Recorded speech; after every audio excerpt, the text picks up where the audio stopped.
श्री शिवाय नमस्तुभ्यं। जैसे सूर्य नारायण भगवान को स्टील के लोटे से या चांदी के लोटे से या पीतल के लोटे से या प्लास्टिक के लोटे से या कांच के बर्तन से जल चढ़ाने से आयु छिन्न होती है। क्या समाप्त होती है? आयु। और सूर्य नारायण भगवान को अगर तांबे के लोटे से जल दिया जाता है तो आयु की वृद्धि होती है, और दिन भर में अगर कोई काम अटकने वाला है तो वो काम का रास्ता खुल जाता है और शरीर की बीमारी समाप्त हो जाती है। शरीर की बीमारी समाप्त हो जाती है। अब एक बात सावधानी से सुनिएगा। शायद शिव महापुराण के माध्यम से अभी तक ये बात सामने नहीं आई, पर शिव पंचायत कथा में आ रही है। जितने आस्था चैनल पर कथा सुन रहे हो, जितने फेसबुक और यूट्यूब पर सुन रहे हो, और जितने इस छत्तीसगढ़ की पावन धरा पर बैठकर सुन रहे हो, बहुत सावधानी से सुनना। एक प्रश्न हमारे भीतर खड़ा होता है। जब हम सूर्य नारायण भगवान को अर्घ देते हैं, जल चढ़ाते हैं, तो वो जल पृथ्वी पर जब गिरता है तो उसके छींटे हमारे शरीर पर लगते हैं। क्या वो ठीक है? क्या वो श्रेष्ठ है? तो शिव महापुराण की कथा कहती है, जब हम सूर्य को अर्घ देते हैं, सूर्य को जल चढ़ाते हैं, वो पानी जब पृथ्वी पर गिरता है, उसके छींटे हमारे शरीर पर लगते हैं, तो वो श्रेष्ठता का भाव निर्मित करते हैं। वो गलत नहीं हो सकता। कारण अब वो भी समझ लीजिए।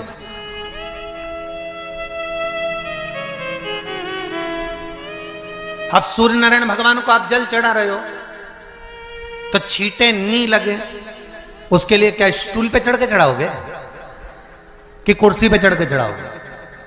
अरे बोलो तो सही। अब कई लोगों के दिमाग में यह बात भरा गई कि हम भगवान को जल चढ़ाते हैं, वो हमारे शरीर में छींटे लगते हैं, जमीन पे से पानी गिरता है, वो हमारे शरीर को छींटे लगते हैं, भगवान को अच्छा नहीं लगता होगा। कौन ने कहा? पहले तो उसको पकड़ के ला।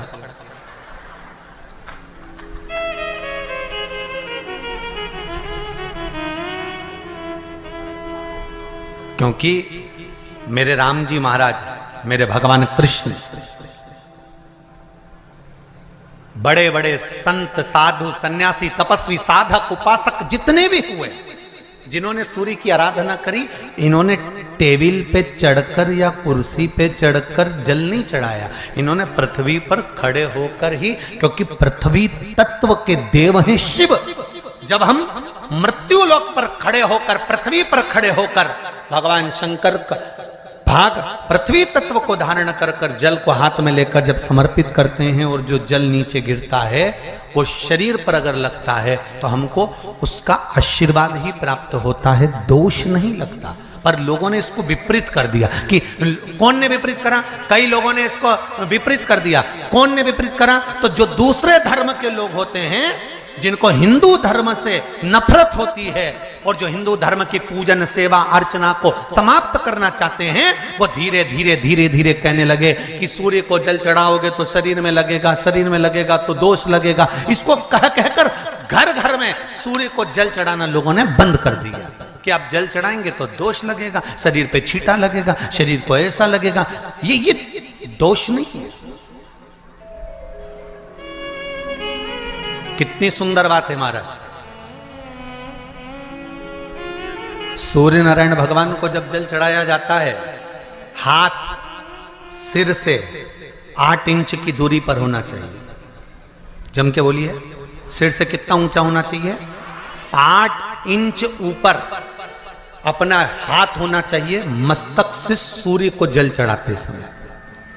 और ना चांदी का, ना स्टील का, ना लोहे का, ना प्लास्टिक का, ना कांच का, ना सोने का कोई बर्तन, ना कांसे का, ना एल्युमिनियम का, ना पीतल का, केवल एक पात्र होना चाहिए, वो है तांबे का। काय का पात्र होना चाहिए? तांबे का पात्र। और सूर्य नारायण भगवान को जब 8 इंच ऊपर तुम्हारा हस्त है। और जब हम सूर्य को जल चढ़ा रहे हैं, कैसे जल चढ़ाना है वो भी समझ लीजिए। अगर कोई कैंसर का मरीज है, जिसके चेस्ट में कैंसर आ गया हो, लेफ्ट में राइट में कहीं पर कैंसर आ गया हो, या कोई गठान आ गई हो, तो महाराज आप जल चढ़ाते समय उस जल की धार को सूर्य भगवान को जब चढ़ा रहे हो तो धार आपकी गठान की ओर जाना चाहिए, जिससे सूर्य की किरण उस जल में से आपके उस स्थान पर पड़े, उस जगह पर पड़े जहां पर गठान है। महाराज आप लगातार जल तो चढ़ाना चालू करो, अच्छे अच्छे डॉक्टर फेल हो जाएंगे और कह देंगे गठान ठीक हो गई। आपका लीवर और किडनी गड़बड़ कर रहा है, आप प्रतिदिन आपका स्वास्थ्य गड़बड़ रहता है, आप प्रतिदिन ये ज्योतिष शास्त्र के अंतर्गत, रत्न शास्त्र के अंतर्गत, ये रत्न शास्त्र, ज्योतिष शास्त्र, रंग शास्त्र जो हमारे यहाँ है, रंगों के हिसाब से ये जितने रत्न होते हैं, माणिक हुआ, सोन, मोती हुआ, नीलम हुआ, मूंगा हुआ, पुखराज हुआ, ये क्यों कहते हैं ये पीला है, ये सफेद है, ये नीला है, ये लाल है, इसको शरीर में क्यों पहनाते हैं? उसका कारण होता है कि जब शरीर में पहनते हैं सूर्य की किरण उसमें पड़ती है, हमारे शरीर पर वो कलर का इफेक्ट पड़ता है, उस कलर को शरीर पर लगता है, और शरीर पर लगता है तो हमारा शरीर धीरे धीरे, हमारी जो इंद्रियां हैं वो सही होने लगती हैं, काम सही होने लगती है। और सूर्य नारायण भगवान का दर्शन साधारण नहीं, जो जल तुम चढ़ा रहे हो, वो जल की जो धार आ रही है उसमें सूर्य का दर्शन होना चाहिए, तो कैंसर की बीमारी कभी नहीं हो सकती। लीवर, किडनी, हार्ट, आपके हार्ट में अगर तकलीफ है, डॉक्टर ने कह दिया कि इसमें नस चोक है, आपको कहीं ना कहीं छल्ला डलेगा, आपको कह दिया इसमें कुछ ना कुछ प्रॉब्लम आ रही है, आप सूर्य को अर्घ देना चालू कर दो, सूर्य को जल चढ़ाना चालू कर दीजिए। आप सूर्य को जल चढ़ाओ, वो जल की जो तरंग आ रही है, वो जल जो निकल कर जा रहा है, उसकी जो किरण आपके हृदय पर, आपकी छाती पर पड़ रही है, नाड़ियों में पड़ रही है, नसों में पड़ रही है, उसका बल देखो तो सही। 1 महीना लगातार चढ़ाओ तो 15 दिन 20 दिन कर तो देखो। क्यों राम जी महाराज जल चढ़ाते थे? क्यों भगवान कृष्ण जल चढ़ाते थे सूर्य को? क्यों दशरथ जी महाराज जल चढ़ाते थे? क्यों कश्यप ऋषि जल चढ़ाते थे सूर्य को? सारे 33 कोटि देवता, सारे ऋषिवर, साधु संत सन्यासी तपस्वी साधक उपासक सब भगवान सूर्य को अर्घ दिया करते थे। क्यों देते थे? किस लिए?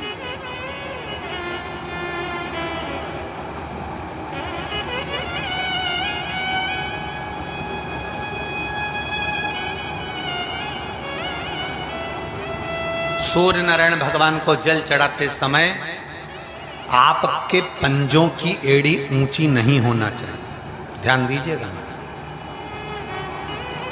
आपका पंजा पांव का पूरा की पूरा जमा होना चाहिए भूमि पर। हाथ कितने इंच ऊपर? 8 इंच ऊपर होना चाहिए। जल जो गिरे, सूर्य की किरण, सूर्य का दर्शन उस जल की रोशनी में करना चाहिए। क्या होगा उससे? जिस बच्चे को आंख में चश्मा लगा हो, मोटे से मोटा चश्मा लगा हो, छूट नहीं रहा हो, तो थोड़े दिन उसको सूर्य का अर्घ चढ़वाना चालू कर दो और जल में से सूर्य का दर्शन कराना चालू कर दो। सूर्य का दर्शन जल में से 2 महीना 2.5 महीना बहुत है, आंख की रोशनी बढ़ जाएगी, चश्मा हट जाएगा। आप कर देखिए। अब एक प्रश्न और खड़ा होता सूर्य को अर्घ देने। गुरुजी, पंचदेव पंचायत में सूर्य नारायण भगवान शंकर की पंचायत में हैं। सूर्य नारायण को हम फ्लैट में रहते हैं, हम फ्लैट के अंदर रहते हैं, तो हम फ्लैट में रहते हैं, हमारे यहाँ अगर छज्जा नहीं है, हमारे यहाँ जगह नहीं है, तो हम सूर्य को अर्घ कैसे दें? तो महाराज खिड़की तो होगी, अगर घर में फ्लैट में पानी ढुलेगा और आप लोग नहीं समेट सकते तो एक बाल्टी रख लो, एक पात्र रख लो, पर सूर्य नारायण भगवान को अर्घ देकर रोशनी शरीर पर पड़ना चाहिए। जिंदगी में कभी कोई बड़ी बीमारी नहीं आ सकती। कितने लोग देते हैं सूर्य को अर्घ? जरा हाथ उठाओ। बहुत बढ़िया, बहुत जोरदार। पुरुष लोग भी देते हैं ना, चाहे बच्चे से बच्चा, बच्चों के हाथ में भी एक लोटा पानी पकड़ाओ। घर में छोटे बच्चे हो ना, उनको तांबे का लोटा दो, पानी दो, जा बाहर खड़े हो जा, एक लोटा पानी चढ़ा के। पहले दिन आप स्वयं बच्चे के साथ बाहर खड़ी हो, ओटले पर, घर के बाहर खड़ी हो, छत पे खड़ी हो या घर के बाहर खड़ी हो, और बच्चे से कह लो चढ़ाओ बेटा, देखो ऐसा हाथ 8 इंच ऊपर करिए, तांबे का लोटा लेकर पानी धीरे धीरे डोलना है। जैसे वो स्लो मोशन के सीन नहीं होते नाटक में, ये एकदम धीरे धीरे, बस नहीं तो मालूम पड़े छोरा छोरी एक साथ उंडेल के नहीं। जल चढ़ाते समय उस पानी में से सूर्य की किरण पड़ना चाहिए, सूर्य की। एक बात और कहना चाहूंगा, अगर आप लोग स्वीकार करेंगे तो, अगर कहीं आपको लगता हो कि बच्चा पढ़ने में कमजोर है, विद्या में कमजोर है, रिजल्ट अच्छा नहीं आ रहा, पढ़ने में कमजोर है, वो पढ़े, अपनी जगह पढ़े, वो कार्य करे, अपनी जगह करे, मेहनत करे, अपनी जगह करे। बच्चों को कह दो कि कुछ समय के लिए सूर्य को अर्घ देना चालू कर। सूर्य की किरण जहां पर ब्राह्मण या हिंदू धर्म का व्यक्ति मस्तक पर तिलक लगाता है, भुकुटियों के बीच में उस सूर्य की किरण इस भुकुटी के बीच पड़ना चाहिए, परंतु पानी कम से कम ना करते हुए स्लो मोशन में धीरे धीरे गिरना चाहिए, एकदम धीरे धीरे। तो यहाँ एक रेखा सूर्य की किरण से पड़ती है। पत्नी चाहती है कि पति की उम्र लंबी रहे, तो पत्नी को अपने पति से कहना पड़ेगा कि ये लोटा भरा हुआ रखा है, आप उठे हो ना, सवेरे नहा लिए ना, भले वस्त्र बाद में धारण करिए, पहले जाओ और एक लोटा पानी चढ़ा कर आओ। क्यों? क्योंकि वो सूर्य की जो किरण इस पानी में से निकलकर इस भुकुटी पर जब पड़ती है और हृदय रेखा से ये किरण जब नीचे तक जाती है, तो यहाँ से यहाँ तक हमारी सारी मूल रेखाएं रहती हैं, और इसके माध्यम से व्यक्ति हार्ट अटैक की बीमारी से नहीं मरता, बीपी और शुगर से नहीं मरता, उसका रोग अपने आप धीरे धीरे धीरे धीरे धीरे धीरे वो श्रेष्ठ होता चले जाता। रविवार को अगर लोटा भरकर शिव को समर्पित करा जाता है तो घर में तेज लक्ष्मी प्राप्त होती है। सोमवार के दिन भगवान शंकर को अगर जल चढ़ाया जाता है तो हमारे घर में शीतलता का अनुभव होता है। मंगलवार को अगर शिव जी के मंदिर में, शंकर के मंदिर में जाकर एक लोटा पानी चढ़ाया जाता है तो हमारे कार्य में उन्नति होती है। बुधवार के दिन अगर शंकर पर एक लोटा पानी चढ़ाया जाता है तो जिन लड़कियों का विवाह नहीं हो रहा, जिन बच्चों का विवाह नहीं हो रहा, उन बच्चों के भी विवाह हो जाते हैं हमारा। गुरुवार के दिन अगर शिव जी के मंदिर में पानी चढ़ाया जाए, जल चढ़ाया जाए, तो घर में विद्वत्ता का अनुभव होता है हमारा, बच्चे पढ़ने में प्रखर होते हैं हमारा। शुक्रवार के दिन अगर शंकर के मंदिर में जल चढ़ाया जाए तो नारी का अखंड सौभाग्य होता है महाराज। शनिवार के दिन अगर शिव की आराधना करी जाए, शनिवार के दिन अगर शंकर को जल चढ़ाया जाए तो जिंदगी में श्री शिवाय नमस्तुभ्यं, श्री शिवाय नमस्तुभ्यं।